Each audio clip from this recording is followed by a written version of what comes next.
तो फ्रेंड्स, ये हमारा नेटवर्क एंड सर्विस सेंटर का 5वां वीडियो है। इस वीडियो को देखने से पहले मैं कहूँगा कि हमारे पिछले जो 4 वीडियो है नेटवर्क सर्विस सेंटर जो कंट्रोल पैनल की कुछ यहाँ पर सेटिंग्स के मैंने डिस्कस किया था, तो वो वीडियो देखने के बाद ही ये वीडियो देखें, क्योंकि ये वीडियो आप डायरेक्टली देखने जाओगे तो आपको पता नहीं चलेगा कि यहाँ पर कौन कौन सी सेटिंग्स हो चुकी है यहाँ पर। तो बेसिकली जो हमारा ये 5वां वीडियो है, तो ये 5वां वीडियो के अंदर कौन कौन सी सेटिंग्स हमारी रह गई है वो उनको हम कवर करेंगे यहाँ पर। तो मैं फिर से कहूँगा कि हमारी जो पिछली 4 वीडियो है वो देखे कंट्रोल पैनल की प्लेलिस्ट में जाकर। तो नेटवर्क सर्विस सेंटर की जो सेटिंग्स है मैं यहाँ पर डिटेल में बता रहा हूँ। और भी यहाँ पर जो बहुत सारे हमारे कंट्रोल पैनल के डिटेल्स जो हमारे ऑप्शंस जो होते हैं उसके लिए भी मैंने आपको बताया यहाँ पर। तो वो भी आप यहाँ पर देख सकते हो कंट्रोल पैनल की प्लेलिस्ट में जाकर। तो चलिए हम स्टार्ट करते हैं कि कंट्रोल पैनल की यहाँ पर नेटवर्क एंड सर्विस सेंटर के 5वें वीडियो के अंदर कौन कौन से हम सेटिंग्स को कवर करेंगे और यहाँ पर किस तरह सेटिंग्स जो यहाँ पर यूज़ करना है, मैनेज करना है, उसको किस तरह से कॉन्फ़िगर करना है और कौन सी सेटिंग्स किस लिए है। चलिए स्टार्ट करते हैं हम। Oh, it's a setup, it's a setup, it's a setup, there's a oh, it's a setup, it's a setup, it's a setup, there's और हमारा आईपी एड्रेस दो तरह के होते हैं, डायनामिक और स्टैटिक। तो डायनामिक क्या होती है? डायनामिक मतलब ऑटोमेटिक वो ले लेता है यहाँ पर। तो अपीपा नाम का एक प्रोटोकॉल होता है यहाँ पर। अपीपा नाम का प्रोटोकॉल क्या होता है यहाँ पर? ऑटोमेटिकली क्या आईपी एड्रेस वो सेंड कर देता है सभी कंप्यूटर के अंदर, अलग अलग कंप्यूटर के अंदर सेट होता है। और उसकी जो रेंज होती है यहाँ पर, तो आप यहाँ पर देख सकते हो कि अभी मेरा जो आईपी एड्रेस है वो अभी ओपन नहीं होगा, क्योंकि मैं आपको कह देता हूँ कि इसकी प्रॉपर्टीज में जाऊँगा तो यहाँ पर इस तरह से देख सकते हो कि अभी इस तरह से ऑप्टेन आएगा। तो क्या होता है यहाँ पर? तो अपीपा नाम का जो आईपी एड्रेस होता है, जब मैं आपको नेटवर्क के ऊपर बताऊंगा, नेटवर्क की सीरीज हम बनाएंगे तब मैं बताऊंगा आपको कि किस तरह से होता है यहाँ पर अपीपा प्रोटोकॉल किस तरह से काम करता है। तो यहाँ पर जो अपीपा होता है वो उसकी रेंज के हिसाब से क्या देता है, सभी को आईपी एड्रेस देता है। लेकिन इंटरनेट पर जैसे क्लिक कर, इंटरनेट के ऊपर जैसे आपका राउटर कनेक्ट होता है तो आप अपीपा जो होता है, अपीपा प्रोटोकॉल जो होता है वो हट जाता है ऑटोमेटिकली। वो क्या हो जाता है, दूसरे के अंदर डायनामिक कनेक्ट होता है। तो क्या होता है डायनामिक और स्टैटिक में? तो मैंने आपको कहा था कि यहाँ पर देख सकते हो कि प्रॉपर्टीज में जैसे क्लिक करता हो तो यहाँ पर देख सकते हो obtain and IP address automatically, और दूसरा लिखा कि use the following IP address. तो ये जो होता है यहाँ पर, तो मैंने आपको कहा था कि ऑटोमेटिक मतलब डायनामिक हो ऑटोमेटिक देगा वो, और स्टैटिक जो होता है वो आपको खुद ही कॉन्फ़िगर करना होता है। जब मान लो कि 200 कंप्यूटर है, लेकिन एक कंप्यूटर से लेकर 200 कंप्यूटर के अंदर आपको खुद ही यहाँ पर आना होगा, इस तरह से कनेक्ट, इस तरह से क्लिक करना होगा, यहाँ पर उसका आईपी एड्रेस डालना होगा। जैसे मैं देता हूँ जस्ट आपको यहाँ पर इस तरह से क्लिक करना होगा, यहाँ पर आपको यहाँ पर इस तरह से हर एक कंप्यूटर के अंदर स्टैटिक आईपी एड्रेस देना है, तो आप दे सकते हो। तो 10.0.0.1 के, तो ये 1 हुआ। उसका सबनेट मार्क जैसे टैब में होगा तो ऑटोमेटिक वो ले लेगा। तो एक क्लास ए का आईपी एड्रेस होता है। तो यहाँ पर हमारे नेटवर्क के अंदर जब पड़ेगा, लेकिन आपको समझाने के लिए बताता हूँ, हमारे आईपी वर्जन 4 के अंदर 5 तरह के क्लास होते हैं, ए बी सी डी और ई। तो ये जो 5 तरह के क्लास में सिर्फ हम 3 ही यूज़ करते हैं, 2 को छोड़कर। हम 2 को क्यों छोड़ देते हैं? क्योंकि मल्टीटास्किंग और रिसर्च के लिए ये 2 प्रोटोकॉल होते हैं यहाँ पर। तो उसकी जो रेंज होती है 0 से लेकर 255 तक होती है यहाँ पर, 0 से लेकर 255 के अंदर। इनके अंदर 5 तरह के क्लास एंटर करके 5 तरह के पार्ट पार दिए और उनका नेम दे दिया, ए बी सी डी और ई। तो क्लास ए के अंदर कितनी रेंज है, क्लास बी के अंदर कितनी रेंज है, क्लास सी के अंदर कितनी रेंज है, क्लास डी के अंदर कितनी रेंज है, क्लास ई के अंदर कितनी रेंज है, वो आप देख सकते हो यहाँ पर। तो डिफ़ॉल्ट गेटवे क्या होता है कि जब भी मेरा जो एक नेटवर्क जो होता है, मतलब कि मेरा कंप्यूटर के अंदर जो नेटवर्क का जो इंटरनेट चल रहा है, जो नेटवर्क अंदर से बाहर जा रहा है, जैसे कि मैं आपको कहूँ कि आपका घर का दरवाज़ा जो होता है, वो आपका घर का दरवाज़ा जो मेन दरवाज़ा होता है, वो आप अंदर आते हो, वो बाहर जाता है, तो वो होगा डिफ़ॉल्ट गेटवे। तो गेटवे क्या होता है, ये 2 चीज़ें होती है बहुत ही इंपॉर्टेंट, आईपी एड्रेस और डिफ़ॉल्ट गेटवे। तो गेटवे अलग तरह का होता है। गेटवे का काम होता है कि पैकेट को जो भी इंटरनेट जो आपका अंदर आता है कंप्यूटर के अंदर, और जो भी आप फाइल या तो कोई मैसेज सेंड करते हो हेलो, तो आपने हेलो लिखा तो किसी जो कंप्यूटर के पास जाना है वो अंदर से हेलो लिखा है अपने कंप्यूटर की कीबोर्ड से, वो दूसरे कंप्यूटर के अंदर जाने से पहले वो आपके डिफ़ॉल्ट गेटवे के ऊपर आएगा, वहीं से जाकर वो नेटवर्क के अंदर दूसरे कंप्यूटर के अंदर आएगा। वही काम होता है यहाँ पर। तो मैं यहाँ पर कोई भी अपना डिफ़ॉल्ट गेटवे में कोई भी लिख सकता हूँ, लेकिन ये एक बात बहुत ही इम्पोर्टेंट है कि सभी कंप्यूटर के अंदर डिफ़ॉल्ट गेटवे सेम ही होना चाहिए। आईपी एड्रेस कोई भी हो, आईपी एड्रेस कोई भी हो, लेकिन जो इसका गेटवे होता है वो सभी के अंदर सेम ही होना चाहिए। ओके, फिर यहाँ पर मैंने आपको कहा था कि डीएनएस क्या होता है, डोमिनेंट सर्वर, डोमिनेंट सिस्टम। तो यहाँ पर आपको सर्वर की जो होती है, सर्वर की आईपी एड्रेस भी देनी होती है। तो आपके पास सर्वर नहीं है तो सर्वर की आईपी एड्रेस नहीं है तो आप भी यूज़ कर सकते हो। तो यहाँ पर प्रीफर्ड डीएनएस सर्विसेज क्या होता है, प्रीफर्ड जो होता है मतलब आपने डिफाइन करके लिया कि भाई 20.0.1 आपने रखा। ओके,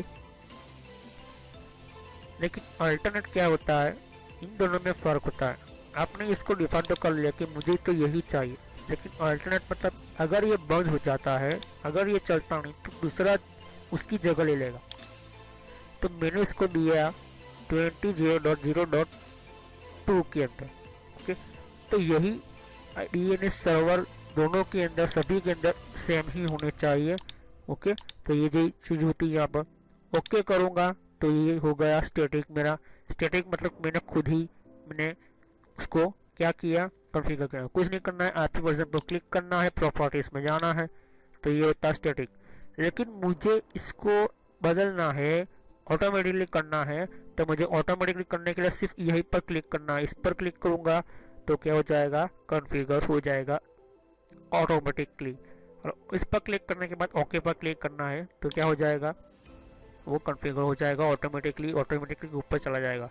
फिर आप यहाँ पर वीएम ब्रिज पे फाइल एंड प्रिंटर सेटिंग के लिए होता है। लिंक लेयर प्रोटोकॉल के अंदर भी होता है यहाँ पर, लेकिन टीसीपी आईपी वर्जन दे सकते हो, यहाँ पर एक ही है, इसकी प्रॉपर्टीज ओपन होगी। और आईपी वर्जन 6 मैंने कहा था कि ये नया प्रोटोकॉल होता है, तो आईपी वर्जन 6 के अंदर आपको बताना पड़ेगा। यहाँ पर इसकी प्रेफिक्स होती है, प्रेफिक्स की लेंथ क्या होती है मैं आपको कह देता हूँ कि आईपी वर्जन जो 6 होता है वो नंबर्स और लेटर, मतलब बता देता हूँ आपको, इस तरह का होता है। और हर एक के 4 जो डिजिट होती है, 4 डिजिट, मतलब एफ पहला है, जी एफ के बाद 0 लिखा मैंने, जी लिखा, फिर एच एफ लिखा, तो उसकी तरह से इस तरह कोलन होता है यहाँ पर इस तरह से।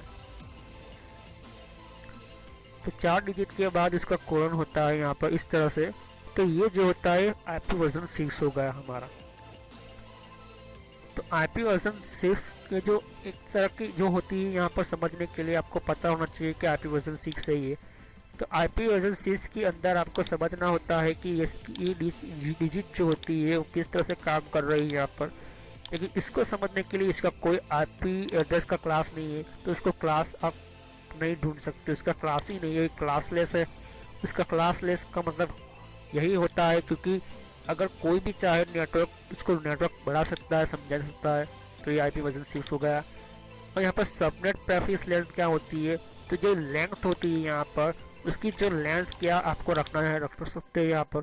उसका गेटवे जो होता है, मैंने आपको कहा था कि जो गेटवे आईपी एड्रेस होता है वो गेटवे हो सकता है डिफॉल्ट गेटवे भी हो। जो आईपी वर्जन 6 आपने रखा है तो हो सकता है गेटवे वही हो, अगर ना भी हो तो भी सभी के अंदर क्या हो जाएगा, सेम ही होगा। ओके, तो ये उसी तरह से डीएनएस होता है, डीएनएस। तो ये जो होता है नया आईपी एड्रेस की टेक्नोलॉजी है। यहाँ पर एडवांस में जाओगे तो यहाँ पर ज़्यादातर आपको नहीं बताएगा। तो सबनेट मार्ट होता है, यहाँ पर अलग तरह का यहाँ पर सिस्टम होता है। अगर आपको समझ में कुछ नहीं आता तो आपको सिर्फ कंटेंट आपको यहाँ पर इस तरह से ऑटोमेटिकली करना है और ओके करना है। ओके, तो आपने समझा कि प्रॉपर्टीज़ के अंदर जाकर ये जो स्टैटिक आईपी एड्रेस और डायनामिक आईपी एड्रेस क्या होता है, ऑपीपा नाम का प्रोटोकॉल भी क्या होता है वो भी आपने समझा। तो ऑपीपा क्या होता है कि ऑटोमेटिकली क्या देता है, सभी को आईपी एड्रेस देता है हमारे नेटवर्क के अंदर। लेकिन जब हम इंटरनेट के साथ कनेक्ट होते हैं तो पब्लिक आईपी एड्रेस मिल जाता है और ऑपीपा प्रोटोकॉल क्या होता है, ऑटोमेटिकली बंद हो जाता है, चला जाता है। ओके, तो ये जो होता है यहाँ पर इस तरह से। और दूसरा जो होता है स्टैटिक, मतलब हमें खुद ही मेंशन करना पड़ता है दूसरों को बता, दूसरों को जैसे कि एड्रेस जो होता है हम किसी नए आदमी को बताते हैं कि भाई आपको इस घर पर जाना है तो इस एड्रेस को यहाँ से आप ये गली से यूं मोड़ो, वो रास्ते से जाओ।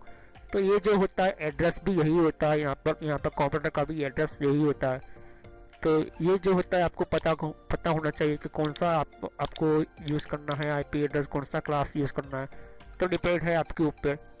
ठीक है, फिर यहाँ पर इंटरनेट प्रोटोकॉल IPv6 की बात हो गई। यहाँ पर डिस्कवरी यहाँ पर बताया यहाँ पर, तो यहाँ पर डिस्कवरी रिस्पॉन्स बताता है। यहाँ पर लिंक लेयर जो होता है वो लिंक लेयर मतलब जो आपकी लिंक होती है, जो आप यहाँ पर एक दूसरे के अंदर जो कंप्यूटर को कनेक्ट करते हो तो उसको मैप होता है इनपुट आउटपुट। तो इनपुट आउटपुट जो होता है मतलब उसने कोई फाइल्स सेंड किया, आपने रिसीव की नेटवर्क के ऊपर, तो जो एक तरह का मैप होता है यहाँ पर क्रिएट हो जाता है टोपोलॉजी के अंदर। ओके, नेटवर्क के ऊपर में सीरीज बनाऊंगा तो किस तरह की टोपोलॉजी होती है, बहुत सारी ऐसी टोपोलॉजी किस तरह से यूज होनी चाहिए कंप्यूटर के अंदर, तो बताऊंगा आपके नेटवर्क के अंदर के कंप्यूटर सीरीज के अंदर। शेयरिंग जो होता है मैंने आपको कहा था कि मेरे एक कंप्यूटर से 10 कंप्यूटर के अंदर शेयर करना है तो मैं कर सकता हूँ नेटवर्क इंटरनेट। ओके, तो ये चीज़ होती है, मुझे एक्स्ट्रा कोई केबल लगाने की ज़रूरत नहीं, इसी कंप्यूटर से 10 कंप्यूटर को मैं क्या कर सकता हूँ, शेयर कर सकता हूँ। ओके, तो ये चीज़ होती है, ये चीज़ होगा। ओके, उसी तरह से इंटरनेट 2 के अंदर वही चीज़ होगी, यहाँ पर देख सकते हो यहाँ पर इस तरह से। ओके, फिर यहाँ पर वाईफाई की बात कर रहा हूँ तो वाईफाई के अंदर भी वही चीज़ होती है। यहाँ पर देख सकते हो IPv4 है, तो वाईफाई हो या इंटरनेट हो आप यूज़ कर सकते हो यहाँ पर। ओके, तो यहाँ पर आईपी एड्रेस उसका भी मेंशन कर सकते हो यहाँ पर। तो यहाँ पर देख सकते हो कि जैसे मैं इसको कर सकता हूँ यहाँ पर ऑटोमेटिकली कर सकते हैं यहाँ पर, लेकिन इसको जो आप सेटिंग कर लोगे तो यहाँ पर ये क्या हो जाएगा, DNS भी चेंज हो जाएगा। ओके, तो आपके ऊपर डिपेंड है कि क्या करना है, आपको आईपी एड्रेस ऑटोमेटिकली देना है या स्टैटिक आईपी एड्रेस। अब बात आती है कि क्यों हम स्टैटिक आईपी एड्रेस यूज़ करते हैं, क्यों ऑटोमेटिकली करते हैं। तो कुछ लोग ऐसे होते हैं जो हमारे सर्वर जो होते हैं, कंप्यूटर के सर्वर जो होते हैं हमारे पब्लिक के अंदर, हमारे जो अलग अलग तरह के जो हम डेटा प्रोवाइडर होते हैं, तो क्या होता है एक आईपी एड्रेस के थ्रू उसको सबनेट कर देते हैं, उसका पार्ट डिवाइड कर देते हैं और उनके अंदर DHCP dynamic host configure protocol का सर्वर होता है। उन सर्वर के अंदर पहले से ही मेंशन किया जाता है, उसकी रेंज मेंशन की जाती है कि यहाँ से यहाँ तक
तो फ्रेंड्स, ये मेरे social cause and entertainment channel है ये, और इस चैनल के अंदर आपको सब्सक्राइब कर क्लिक कीजिए, और यहाँ पर सब्सक्राइब कर क्लिक करने से आपका जीमेल आईडी के अंदर आपको एक नोटिफिकेशन मिलेगा जो भी मैं वीडियो अपलोड करता रहूँगा।